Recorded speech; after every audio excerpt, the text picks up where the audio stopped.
तो हेलो दोस्तों, स्वागत है आप लोगों का आपके अपने यूट्यूब चैनल उज्जवल संसार में।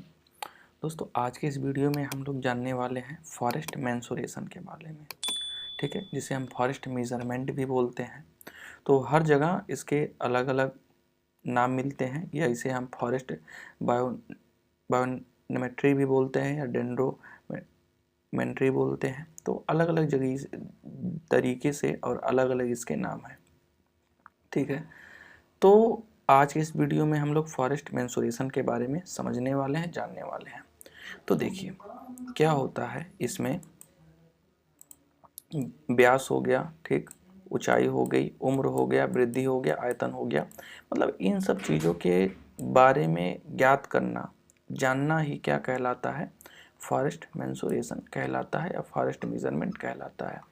अब भाई साहब, हमें किसी चीज़ का को नापना है तो कोई उद्देश्य होगा। किस उद्देश्य से नापते हैं? तो फॉर सेल यानी बेचने के उद्देश्य से नापते हैं कि भाई हमारा पौधा अब इतना बड़ा बड़ा हो गया है, अब इसे हम क्या कर सकते हैं, बेच सकते हैं। फॉरेस्ट के मैनेजमेंट के लिए कि हाँ मतलब हमारा जो फॉरेस्ट है, मेरे फॉरेस्ट में इतने बड़े पौधे होने चाहिए, इससे बड़े पौधे नहीं होने चाहिए। मैनेजमेंट के लिए, कुछ प्लानिंग के लिए, ठीक है, और फॉर रिसर्च के लिए तो अलग अलग ऑब्जेक्ट हो सकते हैं। ऑब्जेक्ट आप अपने हिसाब से बना सकते हैं। तो अब हम लोग जानते हैं हाइट मेजरमेंट के बारे में। ठीक, हाइट मेजरमेंट में क्या होता है, इस वाले पार्ट को हम लोग क्या बोलते हैं, क्राउन बोलते हैं। यहाँ से यहाँ से यहाँ से यहाँ से इस पार्ट को हम लोग बोलते हैं क्राउन, सॉरी, इस पार्ट को हम लोग बोलते हैं बोले। ठीक है, इस पार्ट को हम लोग बोलते हैं बोले, और इस पार्ट को हम लोग बोलते हैं क्या, क्राउन। इस पार्ट को लोग बोलते हैं क्राउन। ठीक, और ये दोनों जहाँ से जुड़ा होता है जिस पॉइंट पे, उसे हम लोग क्राउन पॉइंट बोलते हैं। ठीक, अब हमें अगर ऊंचाई निकालना है किसी भी पौधे का, ठीक है, तो ऊंचाई निकालने के लिए हमें बोले की भी हाइट को निकालना पड़ेगा एंड क्राउन के भी लेंथ को निकालना पड़ेगा। तब हम पूरे प्लांट के हाइट को क्या करेंगे, मेजरमेंट कर पाएंगे। इतनी चीज़ें समझ में आ गई। अच्छा, चलिए अब आगे बढ़ते हैं। ऊंचाई मापने के लिए मुख्य 3 विधियां हैं। पहला ऑर्कुलर मेथड, दूसरा नॉन इंस्ट्रूमेंटल मेथड एंड तीसरा है इंस्ट्रूमेंटल मेथड। देखिए, फॉरेस्ट मेजरमेंट से उतने क्वेश्चंस पूछे नहीं जाते हैं। मैक्सिमम क्वेश्चंस वो आगे वाले पार्ट से ही पूछे जाते हैं। और ऑर्कुलर मेथड में अनुभवी विधि है। मतलब गांव में आप लोग देखे होंगे कि हाँ, किसी भी पौधे को देखते होंगे और बता देते होंगे कि हाँ ये पौधा इतना ऊंचा है या इसकी हाइट इतनी होगी, और जब उसको नापा जाता है तो लगभग लगभग उसकी हाइट उतनी ही मिलती है। तो आर्कुलर मेथड क्या होता है, यहाँ पे है वृक्ष की अनुमानित ऊंचाई बताई जाता है। मतलब एक अनुमान लगा के बताया जाता है। इसके एडवांटेज क्या होता है कि तुरंत वृक्ष की ऊंचाई का तुरंत पता चल जाता है। मतलब कोई वृक्ष है और उसे हम देखें, जैसे देखें वैसे ही मुझे पता चल गया कि हाँ ये वृक्ष इतना ऊपर है और इतना बड़ा है।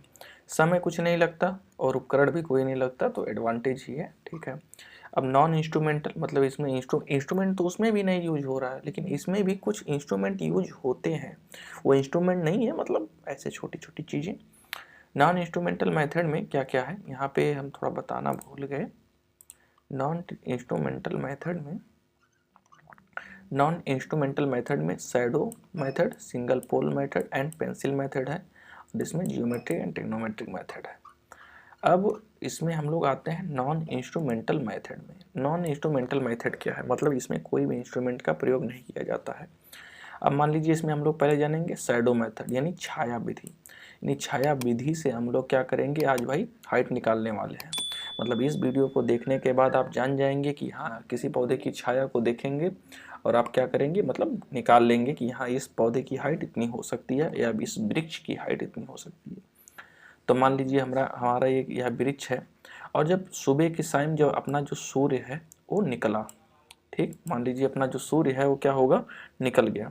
अब जो अपना सूर्य निकला तो यहाँ पे इसकी कुछ परछाई बनेंगी। अगर हो सकता है इस साइड परछाई बने या हो सकता है इस साइड परछाई बने, कहीं परछाई बनेगी ना। याद रहे, ये जब भी हम लोग यह मेजरमेंट करेंगे यानी शैडो मेथड से जब भी हम मेजरमेंट करेंगे तो या तो वह सुबह का टाइम होना चाहिए या तो वह शाम के टाइम होना चाहिए। दोपहर के टाइम अगर हम लोग मेजरमेंट करते हैं तो जो डाटा है वह सही नहीं होगा। तो मान लीजिए जो आपका सन है, सनराइज इस साइड से हुआ तो इसकी जो शैडो है, इसकी जो परछाई है, कुछ आते हुए आते हुए आते हुए कुछ यहाँ पे बनेगी और इसकी ये परछाई बन गई। और यहाँ से हम लोग ज़मीन से मतलब पौधे के मतलब जो अपना वृक्ष है उसके जड़ से हम लोग ऐसे एक लाइन खींचेंगे और ऐसे बना देंगे। और ये भी तो एक मतलब लाइन रहेगी, इसे आभासी लाइन हम लोग मान लेते हैं। ठीक, अब थोड़ा सा चीज़ें लंबी हैं तो थोड़ा समझिएगा। अब मान लीजिए हमारा एक समकोण त्रिभुज बन गया, ठीक है, जिसका अंश जो होता है वो क्या होता है, 90 अंश का होता है। ठीक है, अब हम क्या करते हैं, इस कोण को ए नाम देते हैं, इस साइड को ए बोलते हैं, इस साइड को हम लोग बोलते हैं बी और इस साइड को हम लोग बोलते हैं सी। इतनी चीज़ें क्लियर है। अच्छा, अब भाई ये हाइट हमें ज्ञात करनी है। ठीक है, ये हाइट हमें ज्ञात करनी है, ये भी हमें नहीं पता है। इतना दो पता होता तो पाइथागोरस प्रमेय लगा के तो हम तो निकाल ही लेते ना, ये भी तो नहीं पता है। अब क्या करेंगे, ये तो पता है, मान लीजिए यहाँ पे ये बिंदु आई है, यहाँ तक इस वृक्ष की परछाई यहाँ तक आई है, तो यहाँ से लेके यहाँ तक हम लोग क्या करेंगे, इसकी मतलब इसकी जो दूरी है उसे नाप लेंगे। तो ये दूरी मान लीजिए कितना है, 20 मीटर इसकी ये दूरी आ गई। टेप से नापते हैं, इंची टेप से नाप लिए, मान लीजिए इसकी दूरी जो है 20 मीटर आ गई। अब देखिए, अब सुबह के टाइम इतना मतलब ये वृक्ष से रिलेटेड काम था, ये तो कंप्लीट हो गया।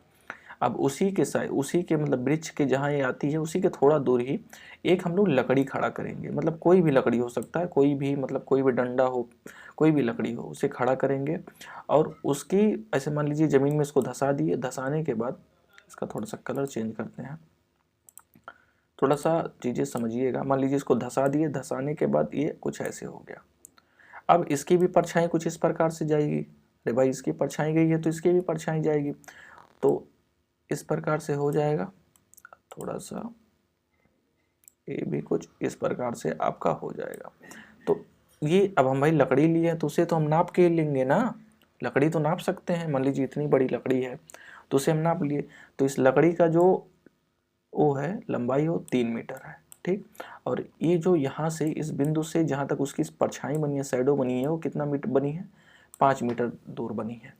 इतना ठीक है। ये एक वृक्ष के समानांतर एक लकड़ी का डंडा है, ठीक है, लट्ठा है, उसे हम खड़ा किए हैं। अब देखिए, इस पार्ट को हम लोग मान लिए ए, इसे हम मान लिए ए, इसे हम मान लिए बी, इसे मान लिए सी, और इस वाले को मान लिए डी, इसे मान लिए ई और इसे मान लिए एफ।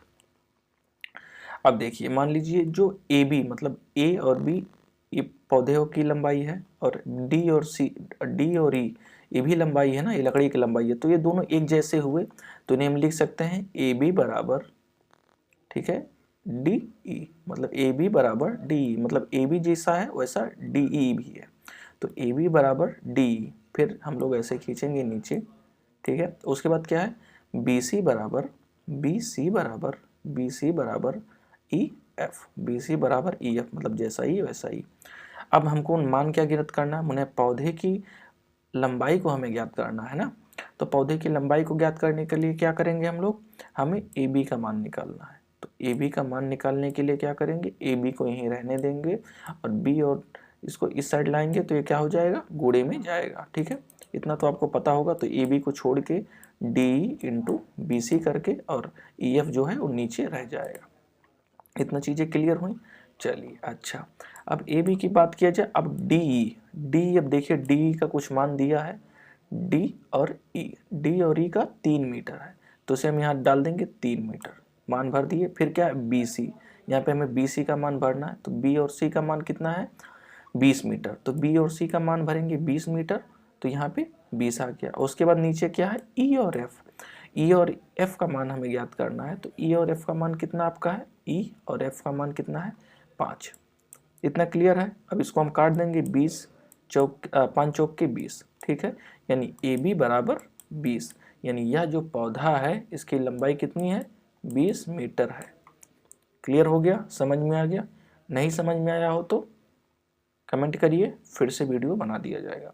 इसके एडवांटेज की बात किया जाए तो कम खर्चीली विधि है, कम समय लगता है, कोई भी व्यक्ति आराम से कर सकता है। डिसएडवांटेज क्या है, सही गणना का मतलब सही गणना नहीं जान भाई, एकदम करेक्ट आंसर तो आपको नहीं बता पाएंगे ना, करेक्ट उसके हाइट नहीं बता पाएंगे, लेकिन जितना है बताएंगे एक्यूरेट रहेगा। उद्देश्य क्या है, आर्थिक नुकसान कोई होता नहीं है इसमें, उसके बाद लिमिटेशंस क्या है, मौसम का समस्या ना हो, भाई बादल है तो नहीं ज्ञात कर सकते। वन में इसकी ऊंचाई ज्ञात करना संभव नहीं है। पूछिए क्यों? क्योंकि वन में बहुत सारे पौधे होते हैं और किसी एक पौधे का शैडो बन नहीं पाता है, क्योंकि किसी एक पौधे का शैडो किसी दूसरे वृक्ष के ऊपर बनता है और किसी दूसरे का किसी तीसरे पे बनता है। तो ये वन में ज्ञात नहीं कर सकते और सही गणना का हम लोग उसका आकलन नहीं कर सकते। उसके बाद अगला है single pole method. Single pole मतलब इसमें एक पोल लेते हैं। पोल का मतलब क्या है, देखिए इसको पढ़ेंगे और आप लोग समझते चले जाएंगे। इस विधि में एक लकड़ी का डंडा लेते हैं। एक लकड़ी का हम लोग क्या कर लिए, डंडा ले लिए। क्लियर? उसे हाथ में पकड़कर इस प्रकार से पकड़ते हैं, उसे हाथ में कुछ इस प्रकार से पकड़ लेते हैं। मान लीजिए कुछ हाथ में कुछ इस प्रकार से हम पकड़ लिए, ठीक, ताकि वह 90 अंश का कोण बनाए। ताकि ये जोड़ है, ये जो दोनों है एक प्रकार का क्या है, 90 अंश का कोण बनाए। इतना क्लियर हो गया? अच्छा, अब वो 90 अंश का कोण बनाए।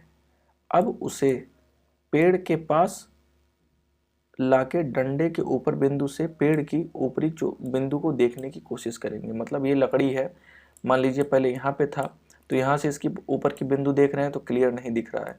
फिर यहाँ लाए, यहाँ से देख रहे हैं, नहीं दिखा। मतलब मान लीजिए ये मेरा माउस है, ठीक है, ये मेरा कैमरा लगा हुआ है, तो यहाँ से हम देख रहे हैं तो मेरा कैमरा नहीं दिख रहा है। मतलब ऐसे नीचे करके लाएंगे, नीचे से देखेंगे, देखते देखते देखते एक टाइम आएगा या आते आते मतलब दिखेगा, मतलब ऐसे आते आते यहाँ पे आ जाएगा और यहाँ से देखने के बाद दिखेगा, ठीक। तो वही चीज़ कह रहा है। तो बिंदु को देखते हैं, वही बिंदु देखने, जहाँ पे बिंदु दिखे वहाँ पर हम वृक्ष को धीरे धीरे से दूर जाते हैं। अभी पास भी गए, पास में नहीं समझ में आया, दूर भी जाएंगे। मतलब क्या है कि अगर आप दूर से देखेंगे तो भाई ज़्यादा दूर से तो दिख ही जाएगा। अगर वहाँ नहीं समझ में आया, फिर से आप क्या करिए, वृक्ष के पास चले जाइए। मतलब मेरा यह कैमरा है, कैमरे के पास हम चले गए। अब कैमरे के पास से एकदम उसकी बिंदु तो देखने नहीं मिलेगी, ये तरीका ज़्यादा सही है, ठीक है। हम क्या करेंगे, कैमरे के पास चले जाएं या वृक्ष के एकदम जड़ के पास चले जाएं। अब जड़ के पास से हम लोग बिंदु देखेंगे तो उसकी चोटी दिखेगी नहीं, धीरे धीरे धीरे धीरे दूर आएंगे। एक टाइम आएगा कि दिखने लगेगा। जहाँ इस बिंदु से और आपके जो आपका कैमरा है इसके बिंदु से एकदम दिखने लगे, वहाँ हम लोग क्या करेंगे, वहीं रुक जाएंगे। वहाँ दूर जाते हुए हम लोग रुक जाएंगे। एक समय ऐसा आने पर जब हमें वृक्ष की ऊपरी चोटी दिखाई देने लगे तो उस स्थान पर हम एक बिंदु मतलब बिंदु रख करके उस स्थान से पेड़ तक की दूरी को मापते हैं। जो दूरी आएगी वही वृक्ष की दूरी होगी। देख रहे हैं आप? मतलब यहाँ से हम लोग चालू किए या बहुत दूर से चालू किए, तो आप एक जानिए, मान लीजिए दूर वाला छोड़ दीजिए, दूर वाले में आप लोग कन्फ्यूज हो जाएंगे। आप लोग छोटा जानिए, सिंपल जानिए, अच्छा जानिए। यहाँ जाइए, यहाँ से हम लोग पोल लिए, फिर यहाँ से देखे तो यहाँ से नहीं दिखेगा ना, क्योंकि इसका क्राउन वगैरह ढक लेगा। फिर ये यहाँ पे ले आए, यहाँ से भी नहीं दिखा क्लियर, फिर यहाँ ले आए, यहाँ से देखे नहीं दिखा, फिर इसको यहाँ ले आए, फिर यहाँ लाए, फिर यहाँ लाए, फिर यहाँ लाए, फिर यहाँ लाए, फिर यहाँ लाए।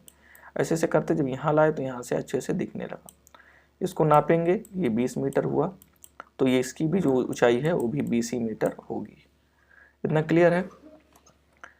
अब एक है पेंसिल मेथड, इसे हम नेक्स्ट वीडियो में जानेंगे और सारे मेथड्स हैं उनको भी हम लोग नेक्स्ट वीडियो में जानेंगे, क्योंकि ये जो मेजरमेंट वाला है थोड़ा सा बोरिंग चैप्टर है और इसके मैटर जल्दी मिल नहीं रहे हैं, क्योंकि इसे हम बहुत जगह ढूंढे हुए हैं। तो जितनी चीज़ें मिली हैं उतना हम कवर कर लिए हैं और नेक्स्ट चीज़ें जैसे ही मिलेंगी वैसे ही हम वीडियो बना देंगे।